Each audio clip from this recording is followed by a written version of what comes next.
in a bit by way of introducing our Prime Minister. Two things. Mo, whenever you speak about hockey, it's usually through a veil of tears. One for the game, but one for the fact that your mom and dad got to come from Uganda in 1972. And our Prime Minister's father was Prime Minister in 1972. What had happened is Idi Amin was a dictator who in 1971 said a dream had told him to get rid of all the people of Asian descent in Uganda.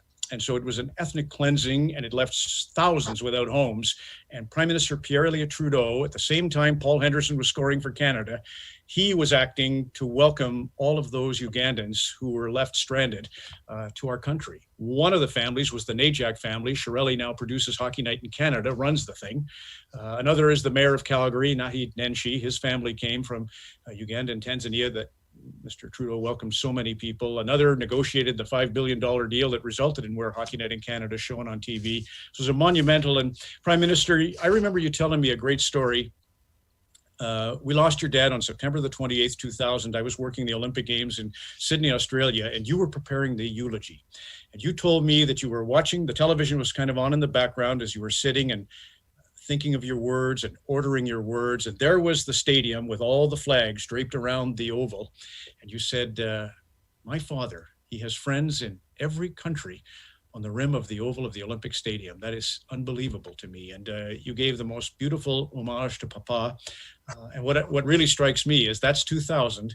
Within 8 years, you're a member of Parliament, and within a decade and a half, you are Prime Minister of this great country. So you are cut from the same cloth. Would you please welcome all students, the Right Honourable Justin Trudeau, Prime Minister of Canada. Mr. Trudeau, the floor is yours.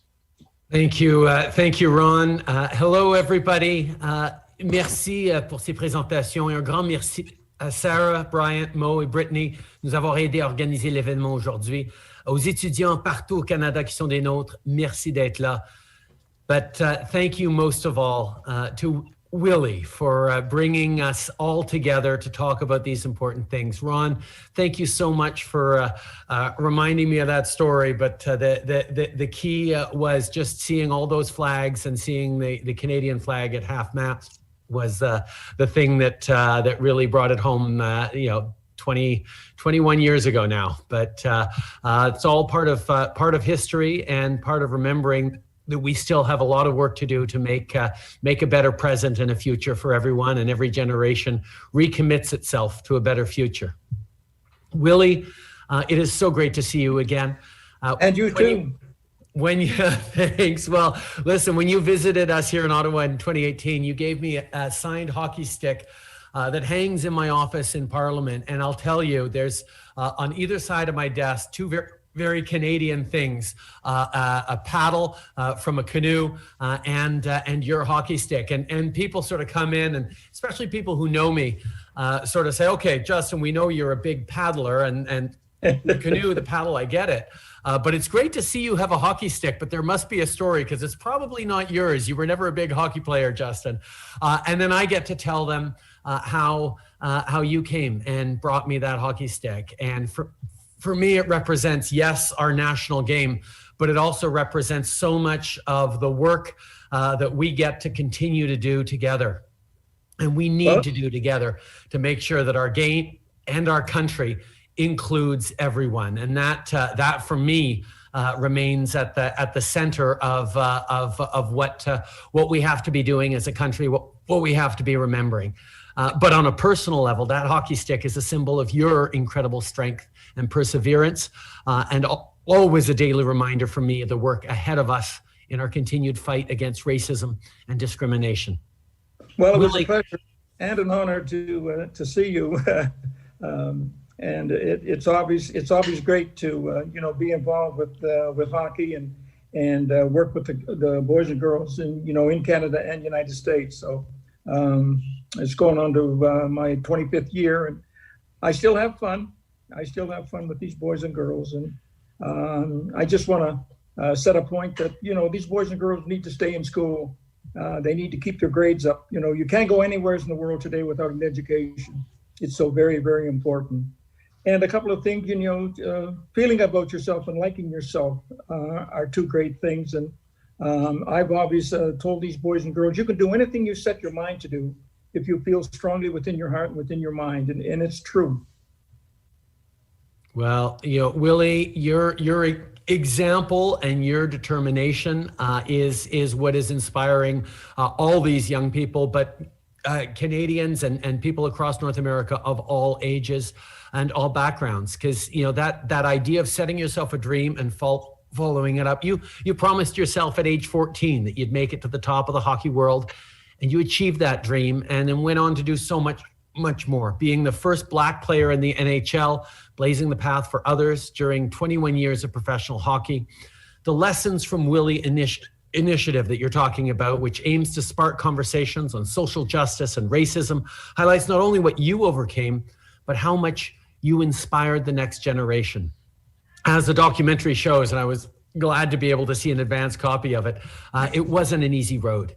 You experienced racism and discrimination on and off the ice, but you never gave up because you believe that hockey is for everyone. And even as you were fighting the discrimination that exists, you were fighting it with a disability. And I think that's an important message as well. The fact that you lost the sight in one eye and continued to play for 2 decades at the professional level is something that kids across the country can relate to, regardless of their background, regardless of their studies, other challenges.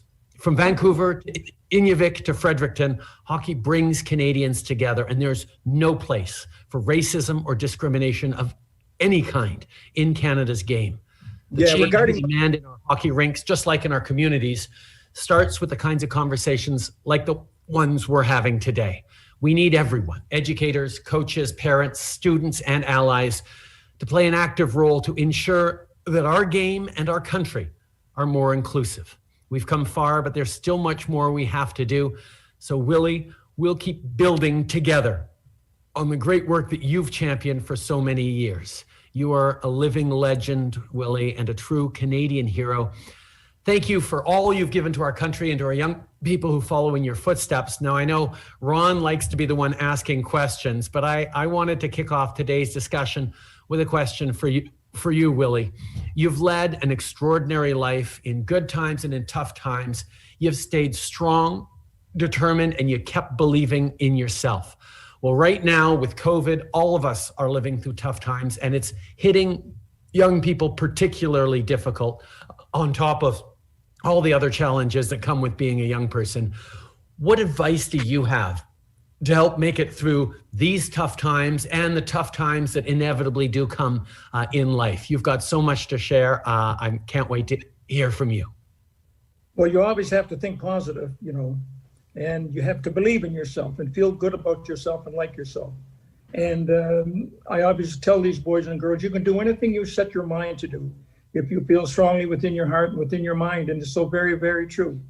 But you have to work hard. There's no substitute for hard work. If anybody tells you there is, they're lying to you. You only get out of a thing what you put into it. And if you work hard, then you should pat yourself on the back, because that's all we can ask of you. But you have to say to yourself, use these 3 words: choices, decisions, and consequences. You use them every day. You may not realize it, but you use them every day. And I think if you take a look at these words and the meaning of them, I think that'll help you in your daily life. And I just want to, express my thanks to these boys and girls that I've had the pleasure of seeing and doing clinics with, speaking at schools and boys and girls clubs and everything. It's just been a joy for me. And I can honestly say that I'm looking forward to, after this virus, getting back on the road and helping these boys and girls attain their goals.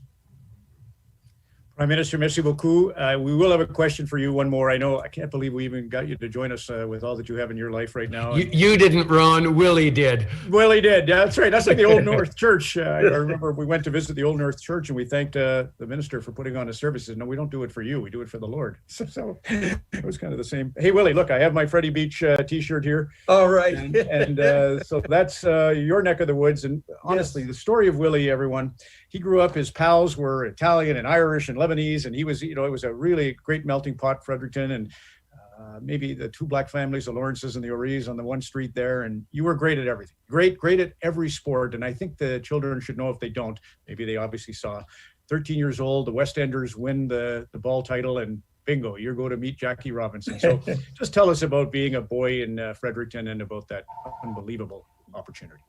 Yeah, well, I was the youngest of 13 children, and I played 5 or 6 sports growing up, and the two I really fell in love with was baseball and hockey. And at the age, as you mentioned, at the age of 14, I decided I wanted to become a professional hockey player. And thanks to my older brother, Richard, who was not only my brother and my friend, but he was my mentor.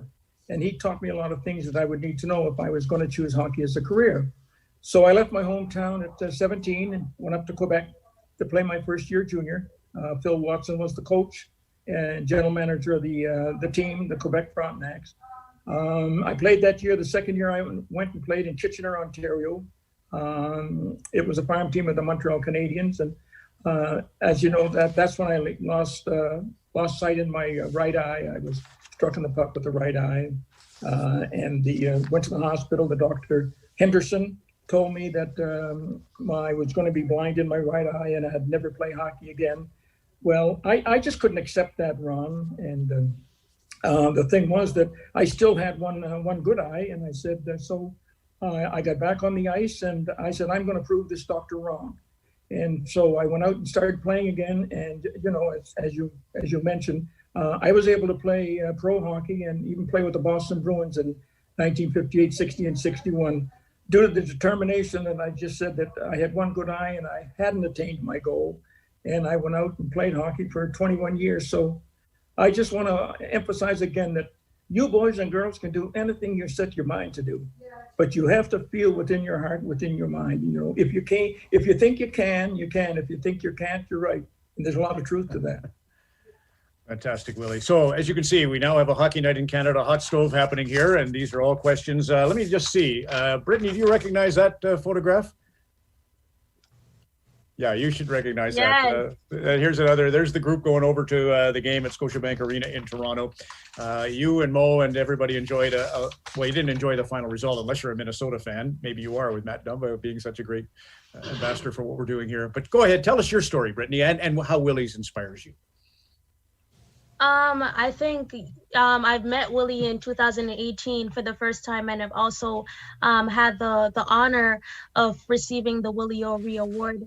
And for me, I came to Canada in 2017, and a teacher introduced me to the sport, and I got on the ice. I met Mo, all these fantastic coaches, and I think what even for me, like when I came on the ice, it was so fun. You know what I mean? Like I was so determined. For me, I'm a really determined person when I set a goal. So my goal the first day I went on ice was not to fall, because I saw everyone around me just, flibbering all around. So my goal was not to fall, and I came off the boards and I went straight into the middle of the ice, and I was just skating. And I think hockey has brought me so many great opportunities, like right here right now, and I really just love the sport, love going out there skating on the ice.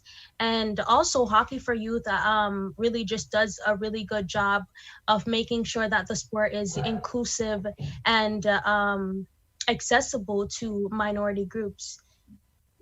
It's fantastic. Moazine, it's your program. Mike's yours. Yeah, Ron, thank you, first of all, for giving that history of our family coming to Canada, courtesy of Prime Minister Trudeau's dad. I'm going to answer a little bit in French, en français, mais Hockey pour les jeunes, c'est un programme qu'on a commencé en 2015, parce que les jeunes nouveaux Canadiens et les jeunes qui sont à risque, ils n'ont pas accès au hockey. Et c'est un programme gratuit grâce à notre partenaire Bon Départ. Et maintenant, on a 5 programmes au Canada. On a 8 programmes au Canada. On a 5 programmes à Toronto, 2 programmes pour les filles à Ottawa, et puis un programme à Montréal. Et on a un plan pour faire l'expansion au Canada. When my parents came to Canada in 1972 as refugees from Uganda, I was born in 1977, and I was given hockey equipment at the age of 6 by a neighbor where I grew up in Vancouver. And that was really the first step for me in my journey in hockey. And I got a chance to play up at the University of Northern British Columbia in Prince George. I've been in Toronto for 10 years now. And what Brittany said about accessibility, that's what's critical. And when I think about someone like Willie, who I've known now for 13 years, I mean, he's an inspiration for the program. You know, my parents who came to this country with nothing, Ron, you touched on dads the other day and you talked about Justin's dad. I just lost my dad in December. And these are the people that are inspiring us to do better, to make a better future. And so that's what we do at Hockey for Youth, right? It's really important about gaining access, and that's the critical thing. Doing things on the ice is important, but off the ice, we promote technology learning, entrepreneurship, arts, community giving, and healthy active living. And these are critical skills that these kids need. They need opportunities, and that's what we're doing. And I'm just following Willie's lead. That's pretty much what I'm doing. Grateful, Mo, for you sharing that, and our condolences and my love for your dad. When I saw Tony Brar and Harner Ryan Singh, as you know, is doing play-by-play in English on HockeyNet in Canada, and I think of their parents coming to Canada. Barack Obama's one and only interview in Canada this year was with Matt Galloway on CBC's The Current, and he talked about the Beatles hit Michelle in '65. Bryant, you're Chicago, where you're born that year. In '65, Michelle is #1 on the charts, and Michelle Obama, her parents are listening to that song and looking at their 1-year-old daughter. And could they have ever imagined that Paul McCartney would sing to her as First Lady of the United States of America in the White House all those years down the line? And that's what I get tears like that watching Harner Ryan Singh do play-by-play, and what you do for hockey, Mo, same thing. Sarah, welcome. Beautiful to have you. You just maybe tell the students your story and again, your connection to Willie and to today. Yes, well, I mean, like Mo, I'm just here to follow in Willie's footsteps. He's created such an incredible path for all of us as hockey players that I think is so important. I'm a 2018 Olympic silver medalist with Team Canada's national women's hockey team, and I've been playing hockey since I was 5 years old. I fell in love with the game, and it's something that's been so special to me and my family and my community, really. And I think the reason that I wanted to be involved with this was because the first time I was able to watch the film, it had such a profound impact on me. I was overwhelmed, I was emotional, but I was so inspired. And I think that Willie's journey and his story is not only important to young Black hockey players or the hockey community, it's important to the sports world and the world at large, because his story and his message of courage and resiliency and hard work needs to be shared absolutely everywhere. I think that his achievements on the ice are of course incredible, but his achievements off of the ice are just as important and should be absolutely glorified. He's had impacts on communities, on individuals, and on everybody. I think that playing sports is a privilege, and it's something that we can't take lightly. And I believe that people may not remember how many goals you scored or how good you are, but they definitely remember how you made them feel and the impact that you've had on them. And I believe that Willie O'Ree is a shining example of this. And if we can take his message, I think it's a powerful one, and we're going to be able to impact the world in such a positive way, just as he has. Prime Minister and Mo, if ever you wish to translate, if ever you see a nugget go by that you just think, boy, that has to be said en français as well, please, or just yell at me. Bryant McBride. Bryant, I deserve so much credit for Willie's work with the National Hockey League. It was your idea to bring Willie in to be an ambassador. That led to, obviously, the Willie Doc, and it leads me to the question, what do you hope that coaches, educators gain from the doc and from this program, Lessons from Willie? Well, thanks, Ron. First, thank you so much for joining us, Ron, and Prime Minister Trudeau. Thank you so much for taking time and acknowledging everything that Willie has done. Yes, it may have been my idea, but Willie's done the work, and a whole bunch of other people have done the work. Frankly, going back to the earliest days at the National Hockey League, and the commissioner's support. Now Kim Davis and her team, but lots of names have brought us to this day, and I played a small part in that. What we hope, and one of the reasons we made the film, first and foremost, to honor Willie and all that he's done for so many people over so long.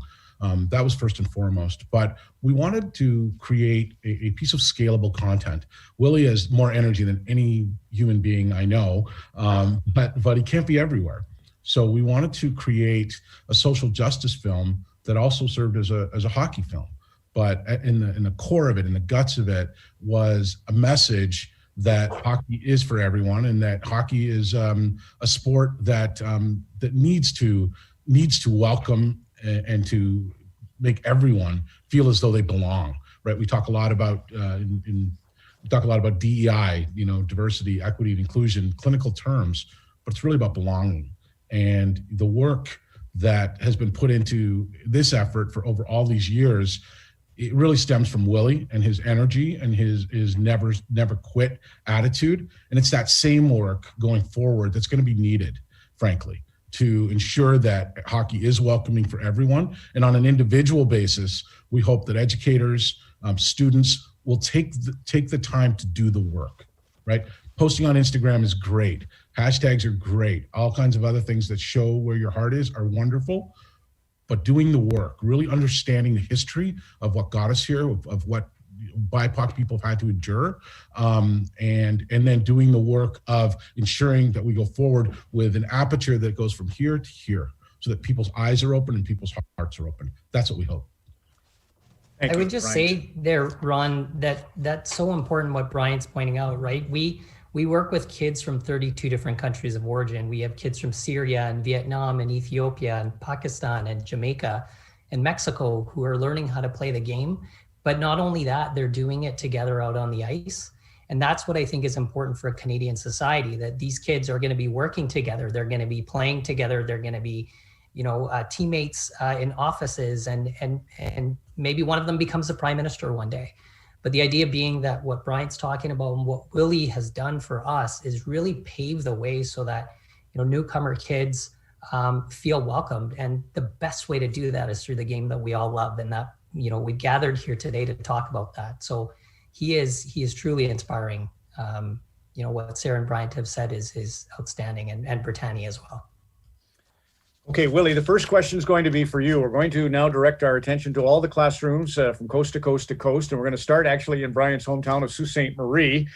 Honor you, Brian, that way. Yeah, you're happy about that. H.M. Robbins, home of the Red Wings, is the first school we're going to visit. The teacher in grade 5 is Jeff Christensen.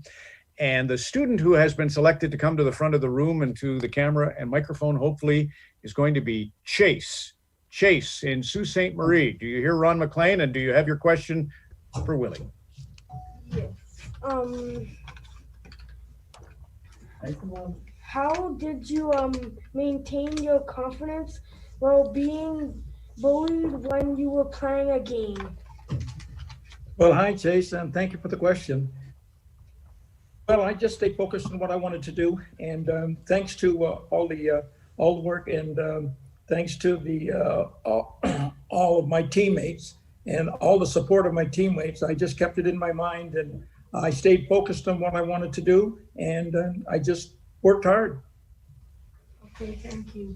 Thank you, Jason. Thank you, Willie. So now we're headed up to the Northwest Territories and Yellowknife, where we hosted Scotiabank Hockey Day in Canada last year. Hello to Stu Impet and all the great people in hockey. Mildred Hall was the first English teacher to go up to Yellowknife and begin educating there in 1939. So the school bears her name. It's an incredible school for Aboriginal and Cultural Learning Center.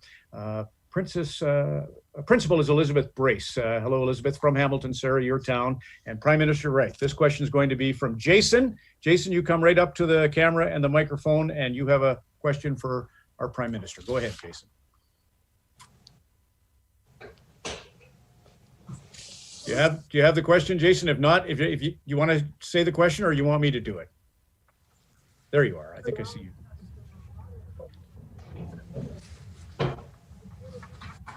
Maybe on mute. I don't think so. Jason, can we hear Jason in Yellowknife? If not, Prime Minister, I'll ask the question because I know Jason wanted to know what Willie O'Ree means to you.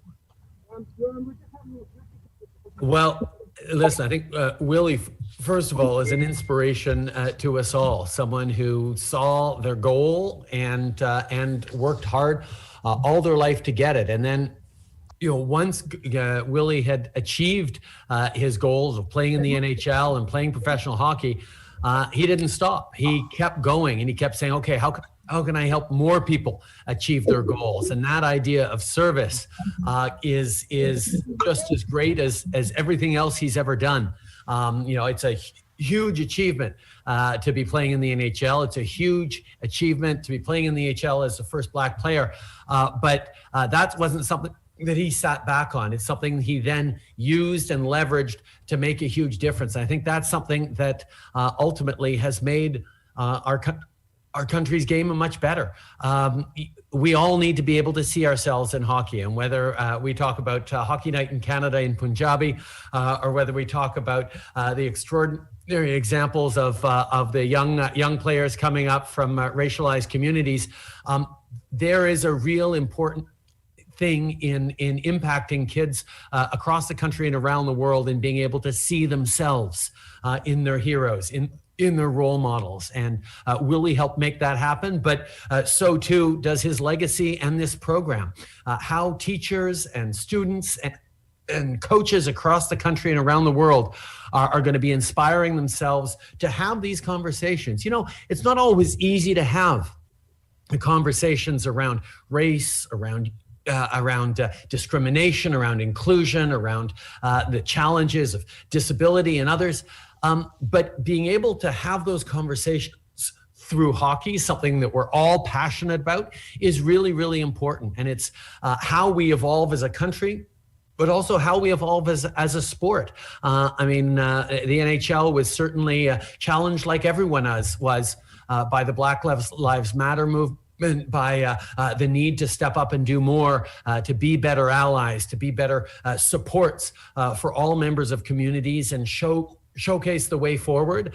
And Willie's voice and story is as important now, if not more important, than it's ever been. We've come a long way since the 60s in terms of recognizing rights, but we still got a long way to go. And for Brittany and Sarah and all the hockey players, all the young people who want to become hockey players, we need to do better work around supporting you, and Willie is driving us to do that. Merci, Prime Minister.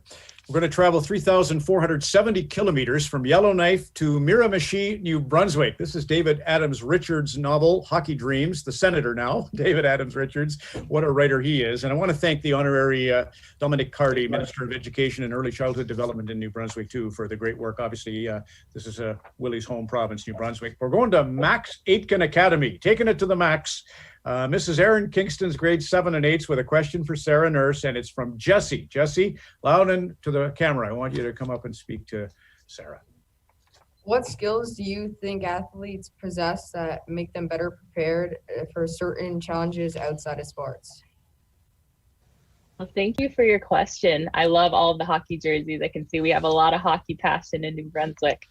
I think that hockey players, we're so fortunate in the sport that we get to play that we learn so many skills throughout our athletic career that are so transferable to the outside world. I think skills like hard work, like resiliency, and like leadership are so important and really crucial to our sport and being successful. And those are skills that are so incredibly valuable in life. I think of hard work, and we look at Willie's story, and that's all he did. He was full of hard work, and every day he put in what he wanted to get out, and look at how far he was able to get.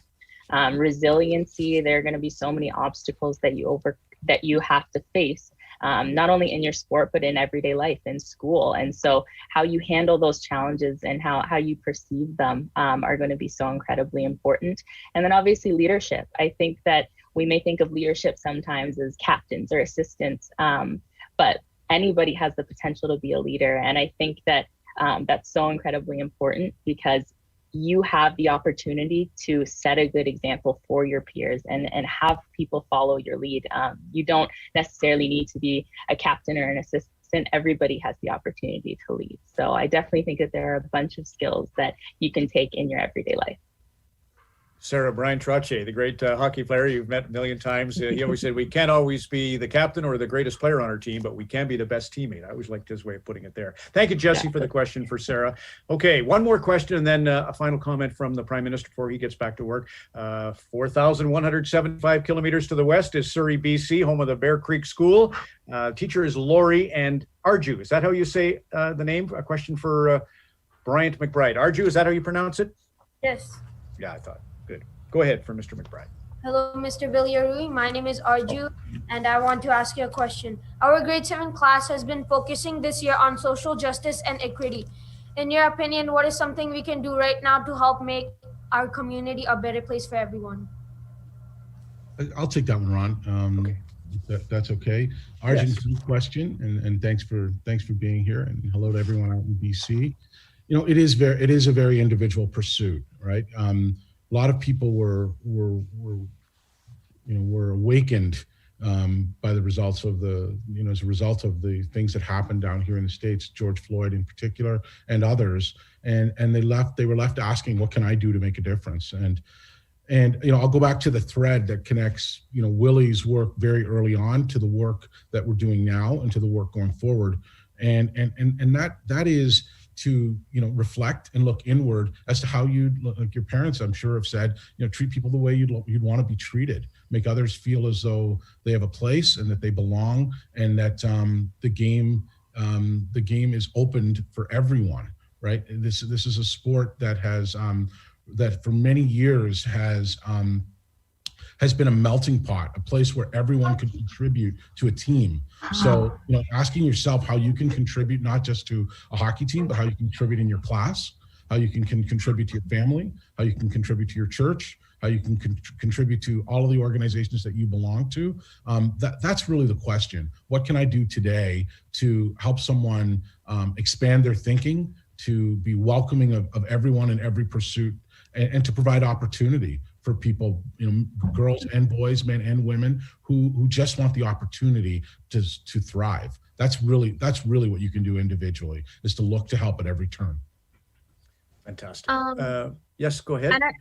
I know this question wasn't really addressed to me, but I think what Bryant was really trying to get to was the point of allyship. And I think especially in 2021, that is definitely really important. We saw that with the Black Lives Matter protests, and representation does matter. And we see Willie doing all these things, putting, he laid the foundation for all these hockey players within the NHL today. And yeah, just a way to celebrate or,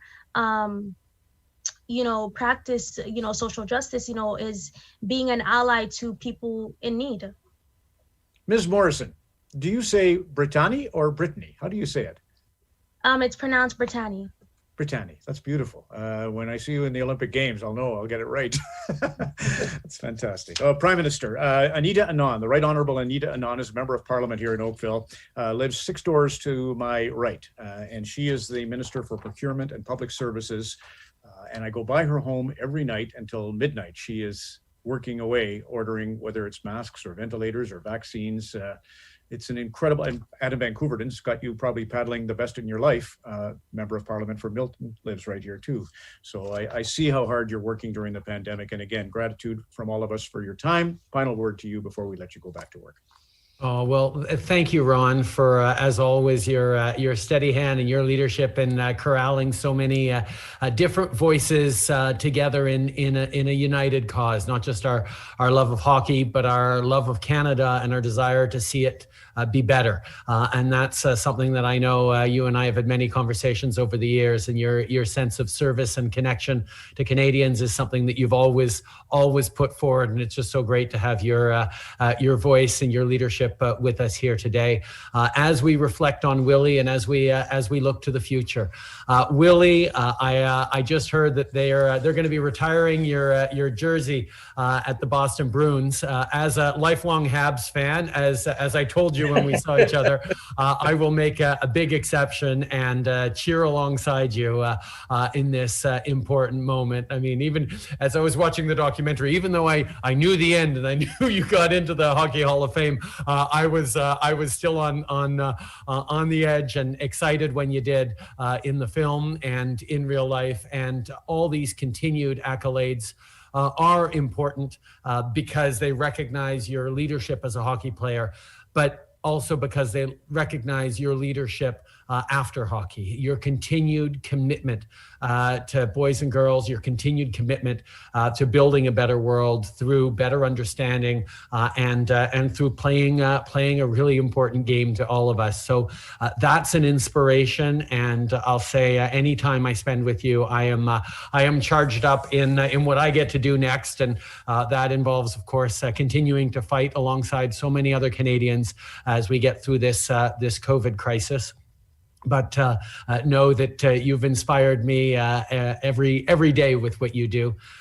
And to all the students across the country watching this, know that your ability to lead, not sometime in the future if you get into the NHL and if you become successful later in life, but your ability to lead right now is what we all need. I mean, we're in a time of challenge, of crisis with COVID.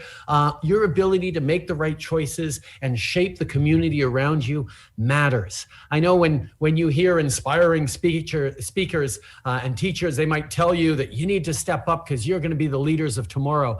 Well, I'd rather you thought of yourselves as already leaders today, because the things that you do, the things that you care about, the things that you push for in your school community, at home, or in your country at large, are building the right future for us all. Alors, continuez votre travail de rêver à un monde meilleur, de nous encourager tous, de continuer à travailler avec vous pour l'amener. Et on va passer à travers tous ensemble. We're all going to be better allies to each other, better there for each other, as we really make sure that we understand that the future, like the present, needs to include success for everyone and opportunities for everyone. And if you can be inspired by Willie the way I've been inspired by Willie, I know the future looks bright for us all. So thank you all for being part of this, and I'll let you get back to these great questions. Merci beaucoup, Prime Minister. Vous êtes en forme. Thank you, Prime Minister. Thank you, Willie. See you soon. Thank you. Yeah, that's really great, Willie. It is unbelievable that your sweater's being retired. Jackie Robinson's, of course, is retired like Wayne's for the whole sport, but just for you to be the first American team as the Boston Bruins, one of the venerated original great franchises, and to have your sweater hanging is going to be just unbelievable. So next block, we are going to go around the country and just ask questions of you, Willie, and sometimes everyone, you jump in, Brittany, anybody, Mo. Let's start with Willie, one from Yukon territory where I lived for 5 years as a boy. Did you experience racism among your teammates? Did you ever have it in the dressing room?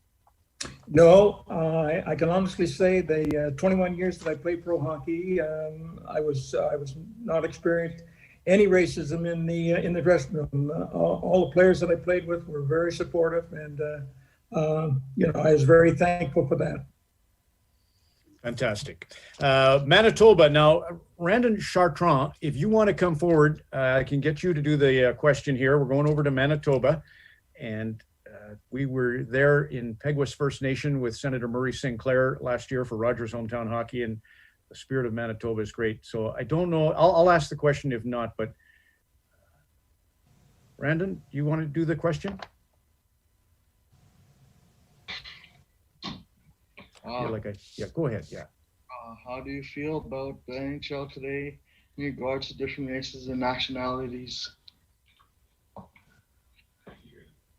Could you hear that, Ron? Yeah.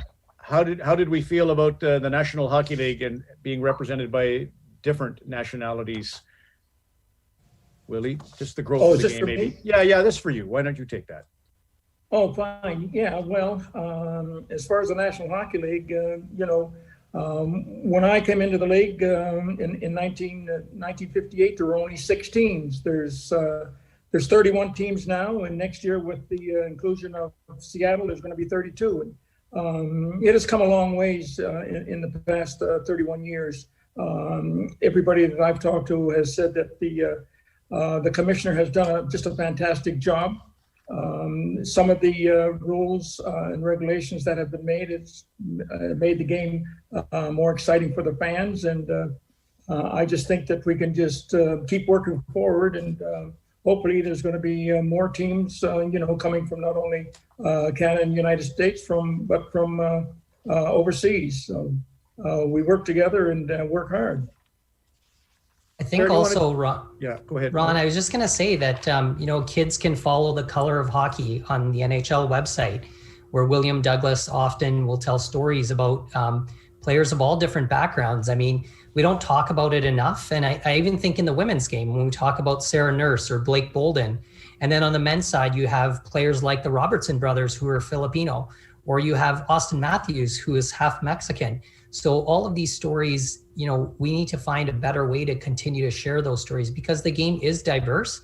We just have to share those stories a lot more and tell those stories. And Willie, as a trailblazer, you also think about people like Fred Sasakamoose, who just passed away, right, of Indigenous origin. So I think these stories, we just need to continue to do a good job of sharing them and educating.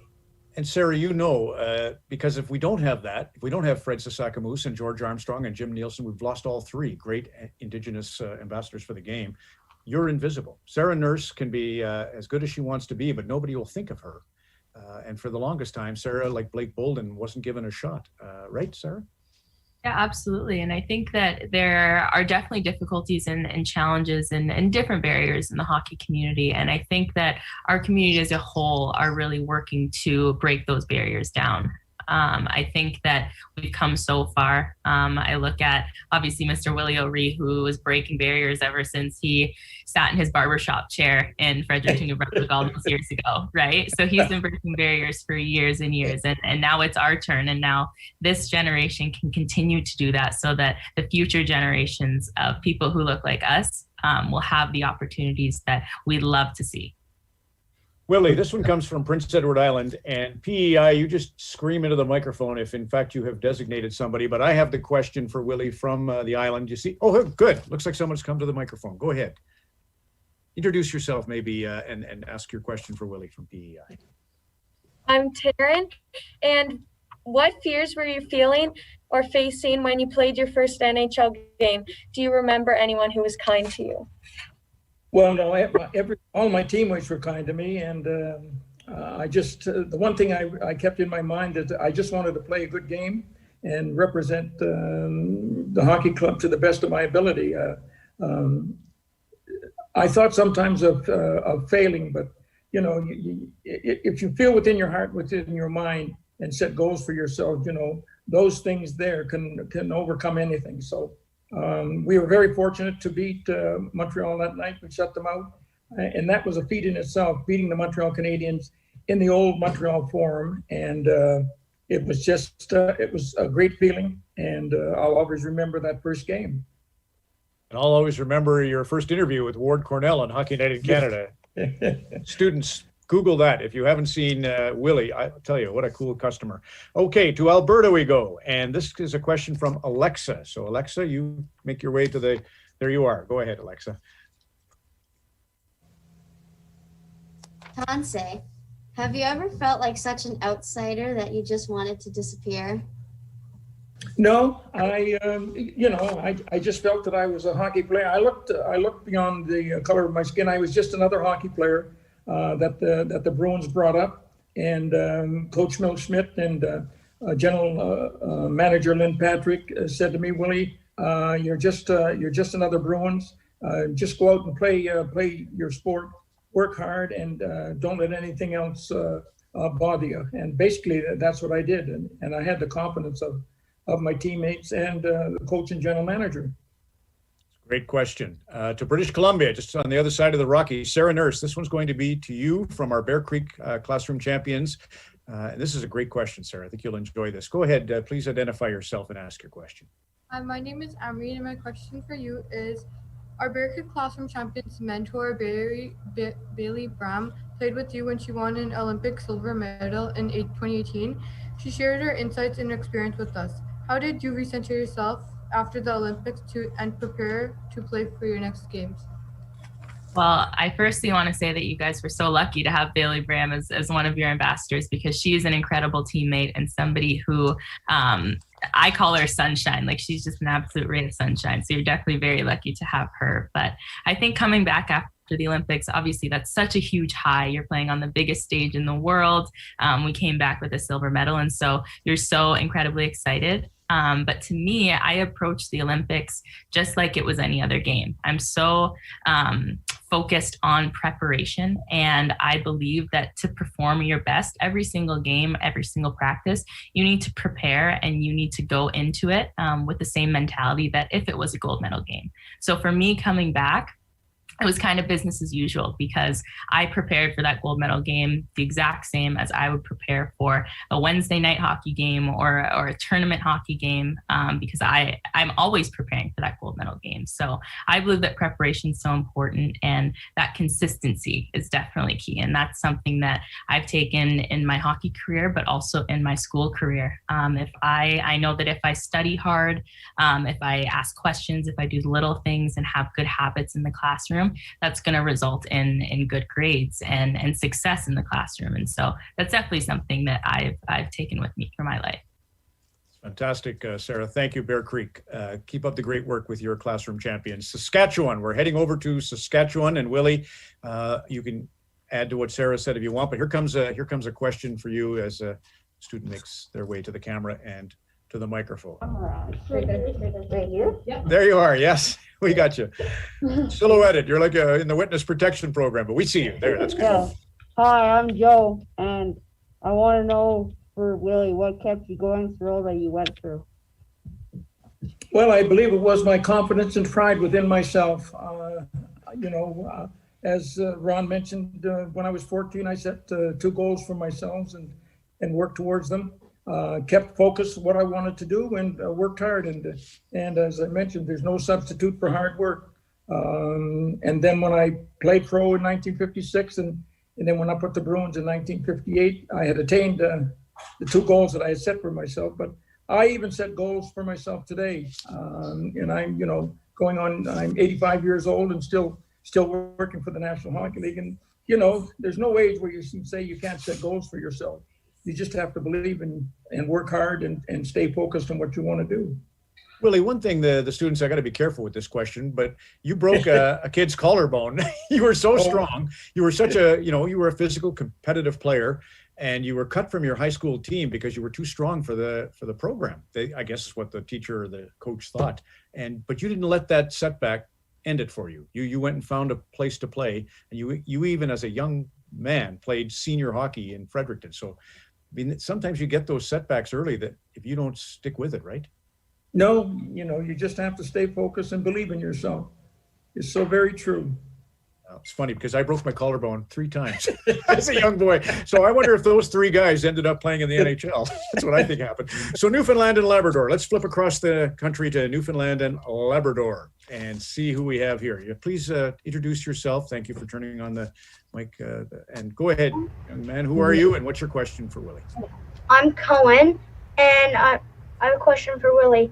Who was your biggest supporter and motivator for becoming the first Black person to play in the NHL? Well, I have 3 actually. I have my mom and dad, and then I have my older brother Richard, was not only my brother and my friend, but he was my mentor. And they kept the support that I needed all through my hockey career. And I can honestly say that I have to give a tremendous amount of credit to my brother Richard, who taught me a lot of things that I would need to know if I was going to play in the National Hockey League. And I was, as I said, I was able to stay focused and play pro hockey for 21 years. Patricia Kasapowicz. This is going to be a nice treat for me because as I looked at the names, and I'm sorry, Britannia, I didn't get the pronunciation on Britannia. I wish I had. Didn't think of it. But in Patricia's case, I looked at the last name, and I grew up in Alberta, so we have lots of great Ukrainian names, and I thought this can't be that difficult. But her husband was kind enough to put an audio clip together for me to get the pronunciation. She is a teacher at Pine Ridge Middle School in the Annapolis Valley. And hi, Patricia. Lovely to meet you in person here now. Hi. And thank nice you for, you're going to be the swan song questionnaire. So what would you like to do? Well, my school has been working on including social emotional learning every day this year. And we're using this Zoom experience to kick off a month of African heritage activities by following the theme Be Like O'Ree. So we decorated our class bulletin board with the slogan Be Like O'Ree, and we made mini Boston hockey jerseys with characteristics and quotes that we feel describe what we've already learned about Willie. So, and I have a student here who has a question that she's dying to ask.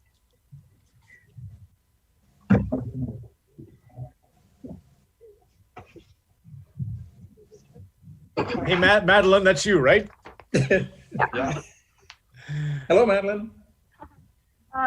Bonjour, je m'appelle Madeline et je vais du Pine Ridge Middle School en Nouvelle-Écosse. Mr. O'Ree, you've been interviewed a lot throughout your life. So what is one question you've never been asked that you've always wanted to answer? Well, I don't really have a question. I've been asked so many questions, through my hockey career. But if you have a question, then you'd like to. I have one that Madeline might find interesting, really, and you can't answer it. But it is the one question you've never had answered, and that is how your great-great-grandfather Paris got to Fredericton, right? The fact that he escaped. That's true. We see in the documentary the incredible story of Paris Horry. But I think the children, Mr. Trudeau's father, Pierre Elliott, became prime minister in '68. Well, he got the leadership of the Liberal Party at the same time as Martin Luther King Jr. was being assassinated. That happened April 4th, and 3 days later, Pierre Elliott Trudeau takes over as leader of the Liberals, and it was a big upset. So it's a momentous moment in history, is my point. And your story is a momentous story. I know you're a hockey player, but I bet you would love to know more about Paris, and I know you think about him all the time. Yes, Ron, and I got the information when I got together with Brian McBride and Lawrence Mabey, who made the documentary, and we went down to South Carolina and visited the place where they keep all the records, and I was astounded by the information that I found for the first time in my life, reading about Paris and the families, and then how they migrated to Canada through the Underground Railroad. So it's an amazing story, and I wouldn't have had the opportunity if I hadn't got together with Brian. If I could add, Ron, Go ahead, please. It was a momentous day when we went into those archives, and big kudos to Laurence Mathieu Legere, who really dug into the research and figured that out. It was a story that was untold, and it's one of many stories in the film. There's threads throughout the film that talks about Canada and the U.S., men and young girls and boys playing the game, all of the strife that Willie went through. That's still, a lot of it's still going on now. Kids are still being called names on the ice, right? These are things that have to change and that we're working to change. But the thread of Paris O'Ree in particular, at a time where immigration was such a hot topic, I mean, that's really immigration, escaping from slavery. That's as hard as it gets in terms of immigration. So the sinew that Paris had, that got passed right down to Willie is apparent. And the generosity. Go ahead. Who's in, please? Yeah, it's Mo, Ron. I was just going to say too, to add to that, right? What Willie talked about was family. All you boys and girls across Canada, I mean, look around you and find those people that are going to support you along your way, because you all have an untold story, right?